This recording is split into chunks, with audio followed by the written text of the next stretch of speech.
Hello everyone! Magandang hapon po sa inyo lahat and welcome back to my channel. So for today's video, meron po akong palakol. So ito po yung palakol ko na ginagamit ko na bali. So ginawa ko siya ng panibagong handle kaso ganun din, hindi rin kinaya, nabali rin. So gagamitin ko yung old handle niya. So mas iiksi lang siya ng konti kasi kung makita niyo pinutol ko siya. So dito ko siya actually pinutol dati. Talagyan yan. Ang problema ko, meron siyang chip dito. So may biyak. So ang gagawin natin, lalagyan na lang natin ng kaprasong kahoy dito para spacer, para mapunan lang natin yung gap. Ito ang ibabalik natin. So for today's video, tatanggalin natin tong kahoy nito sa loob. Then, ibabalik natin ang handle niya para magamit ulit natin. Tapos, meron pa akong isa dito. Nakuha ko naman to sa Kaitai o yung ginigibang bahay. Nakita ko siya. So, yung handle niya, gumagalaw-galaw na. So, tinanggal ko. So, i-restore natin to. Ayan. So, palakol siya na pwede rin gamitin pang martilyo tong dulo niya o yung kabila. So umorder ako sa online ng handle niya, maliit na handle. Ayan po. So ito, i-restore natin to. Tatanggalin natin yung kalawang, papagandahin natin ulit. Then lalagyan natin ng panibagong handle. So, samahan niyo ako.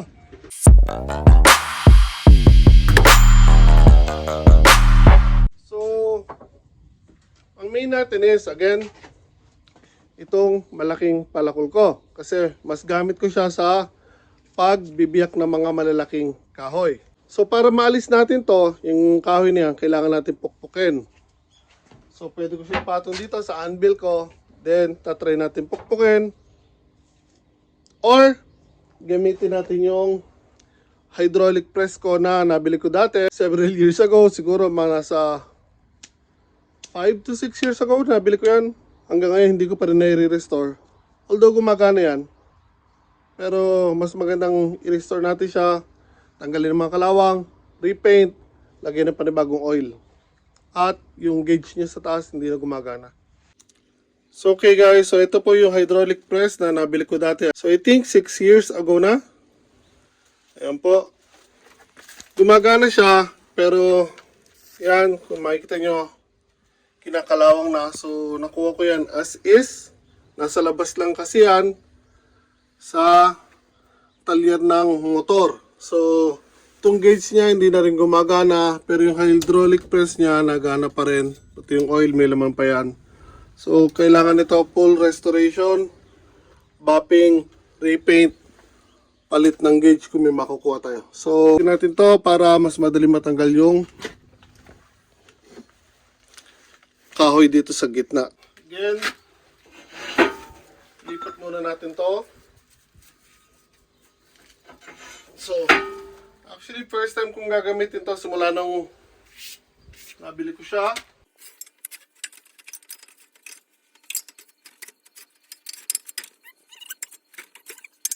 Okay. So, okay na po yan. So, ito ipapatong natin dito.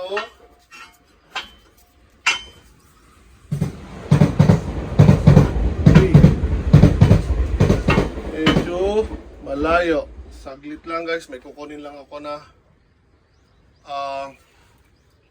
ano ba to? Shock kumang or parang isang clamp na pwede natin gamitin dito. Okay guys, so meron ako dito dalawang klase ng shock kumang. Ito ginagamit ko to sa ball band, yung binababa na barina. Pag nagbubutas ako ng mga ano ba to? Bakal. So, tingnan natin kung alin ang pwede natin magamit dito. So, ito medyo alanganin. So, yung isang gagamitin natin, yung mas malaki. Okay. Pero, kailangan nating ibaba ito.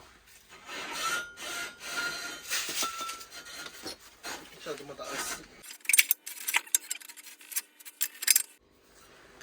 Okay.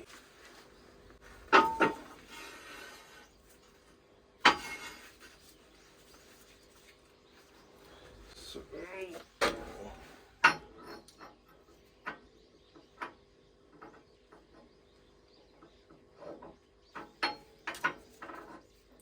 pwede mo palang balik na rin eh. Okay. So, i-adjust natin to para mas malapit. So, ito nakalak na siya.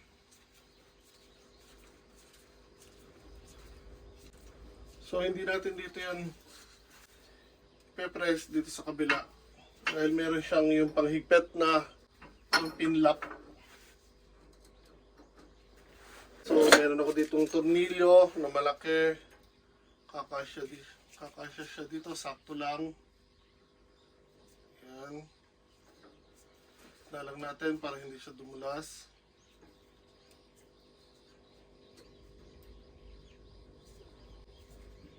Okay, so hopefully hindi siya dumulas. So ayan po guys. So ang gagawin natin is ito, ipapump natin yan, bababa tong pinaka point ng jack. So in turn, hopefully lumabas ng maayos yung kahoy. So now, try natin na. Okay, so hopefully wag siyang dumulas guys.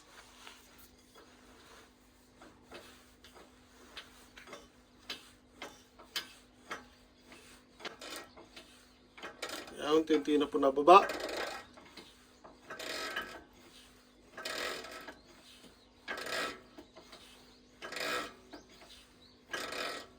So dahan-dahan lang, huwag natin madaliin kasi baka biglang tumagilid.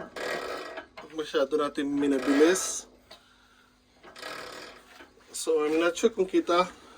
Wait, adjust ko yung camera.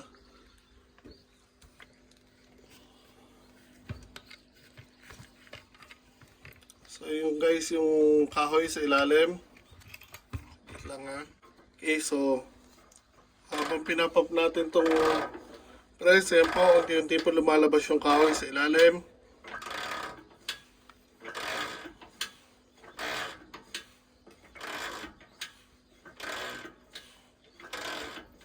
Again, pwede naman natin gawin yan, pupukpukin natin hanggang sa lumabas siya. Kaya lang, medyo matagal, delikado. So unlike dito, pag ginamitan natin ng press, nakita nyo po, ayan, saglit lang po. Okay, so now, i-release ka lang tong valve.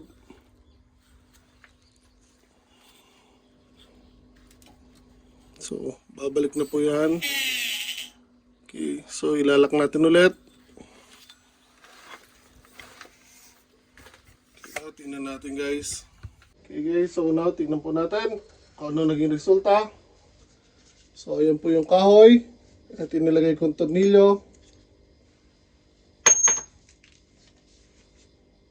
Kapraso pa rin, pero po, napakadali lang po tagalin pag may hydraulic press. So laking tulong po talaga nito. So now, hindi natin pwedeng pabayaan yan dahil tulad nakita nyo, gumagana po yan. So, alagaan po natin yan. One of these days, full restoration natin yan tapos papakita ko sa inyo. Okay guys, so tulad ng sinasabi ko kanina, itong part na to may biyak. So, kukuha tayo ng kapraso dito para ilalagay natin dito.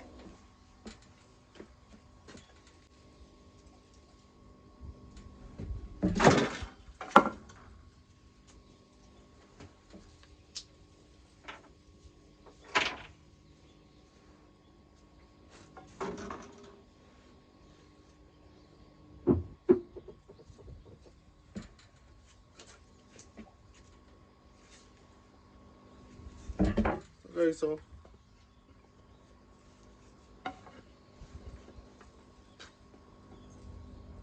So now meron lang konti lang, bawasan lang natin ng konti sa medyo tumatama. Okay guys, kinuha ko lang tong tool ko. Ito para siyang may mga ngipin-ngipin yan na parang lagari. So ito magandang tool to para sa mga karpintero. Yan, so kung kailangan nyo magbawas ng kahoy or magpakinis, laking tulong to. So kung mabilisan na kailangan nyo bawasan yung kahoy, ito yung mas makapalang ngipin. At kung gusto nyo pino naman, o mas maganda yung finish niya, ito pong side mas pino. So babawasan ko lang tong both side ng konti lang para lang pumasok yung palakol.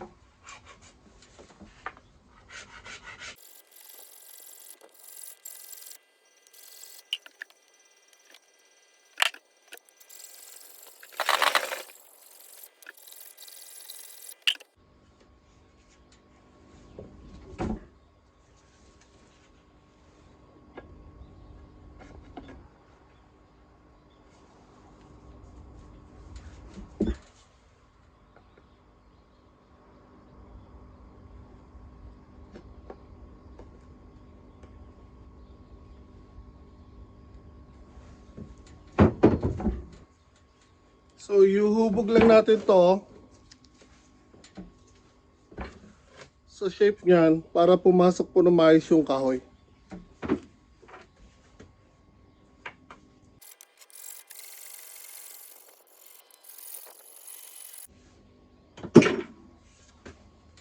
Okay, papasok na kaya ito.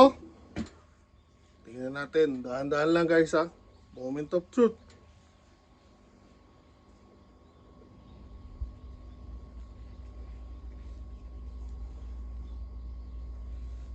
Okay. So, konting tak-tak.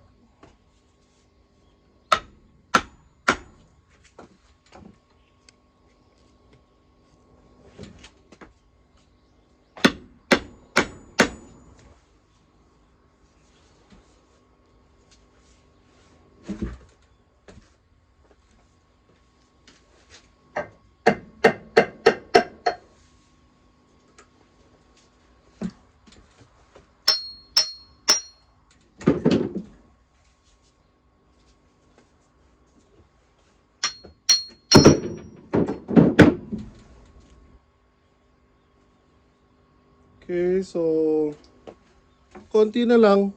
Ayan. Isang padaan pa para mas papasok pa siya ng suwabe.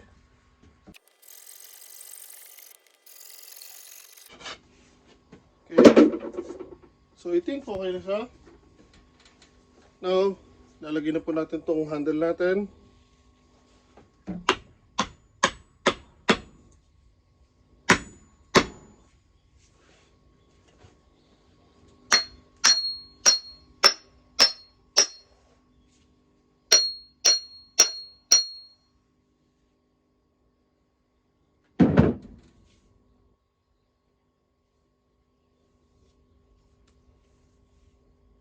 May konti pa rin tumatama. Hindi kasi natin pwedeng ilagay siya ng maluwag. Kasi mas madali naman siyang matatanggal, di ba? So mas maganda actually yung medyo masikip. Ano daw?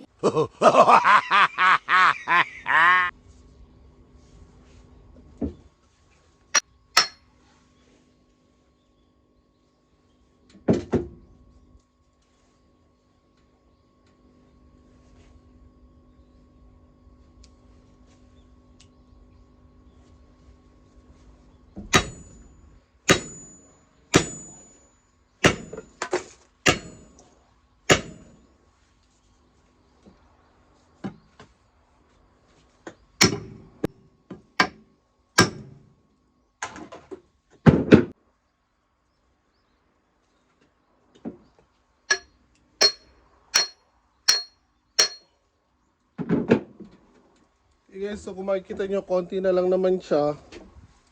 So, hindi ko napipilitin.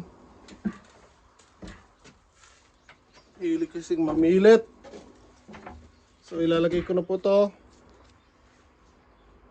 sa loob para mag-expand yung kahoy.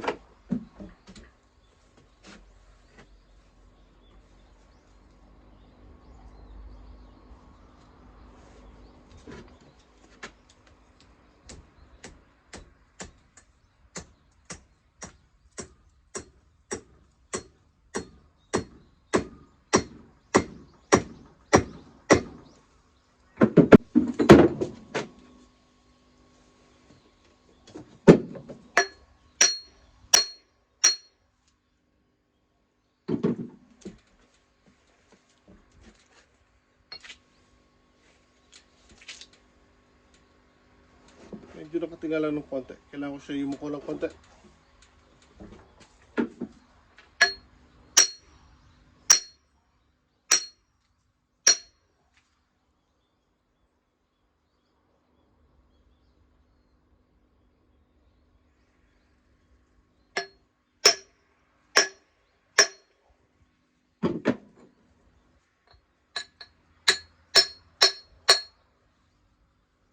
Ayan guys, so ito po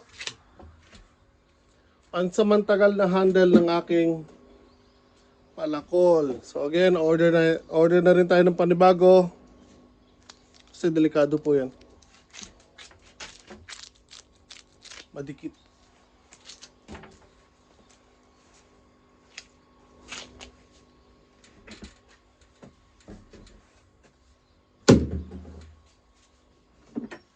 So, itong isang to, gawa natin ng separate video kasi ibabab ko pa yan, tatanggalin ko yung kalawang, papakinisin ko. Then, ihahasa natin ng panibago bago natin ilagay sa panibago niyang handle. So, abangan niyo po to guys.